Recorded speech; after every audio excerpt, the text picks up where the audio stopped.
Officially been 1 month since I moved to Japan from the US.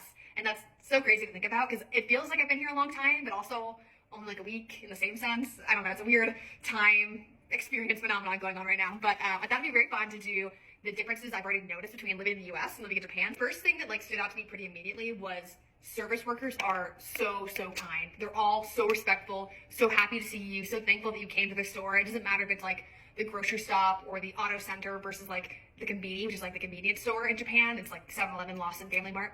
So respectful. You can tell they all like take pride in their work no matter what industry they work in. And I think that's a big difference from the US when, you know, half the time you're getting people that are in a terrible mood and they don't care that you're the customer and, you know, they're serving you.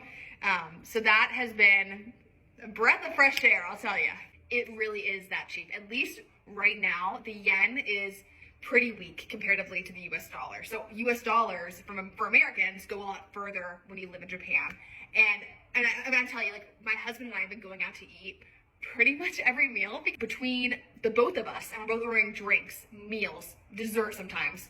It's usually $15 to $20 for 2 people for a full meal. That's like impossible nowadays in the US. Recycling is extremely strict here.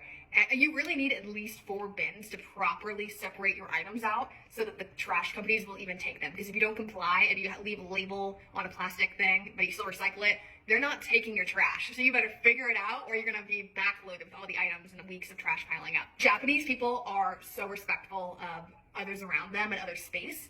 And I noticed this really distinctly when we went to Tokyo for the first time.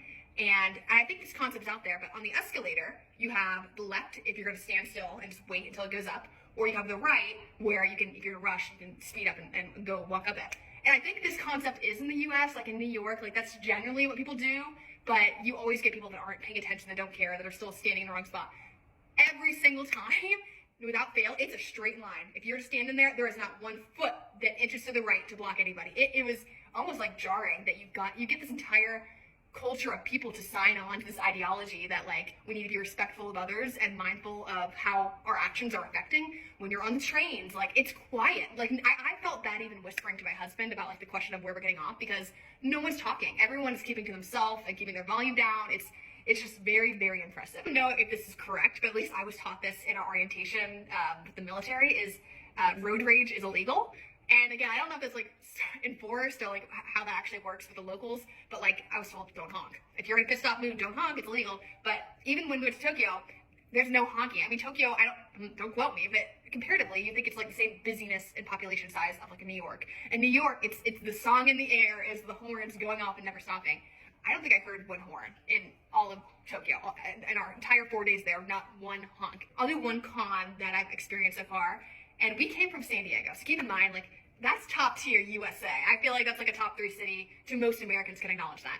And especially when it comes to food. I mean, we had so many food options. Whatever the hell we were craving, somebody was going to make it. And I think in Japan, the food's amazing, but there's less, at least in Okinawa so far, there is less other cultural foods available. So like, you can't find good Mexican. You can't find good Indian food or even like pizza. It really is ramen and gyoza and, you know, Japanese local foods, which are delicious, but sometimes I just really want a California burrito.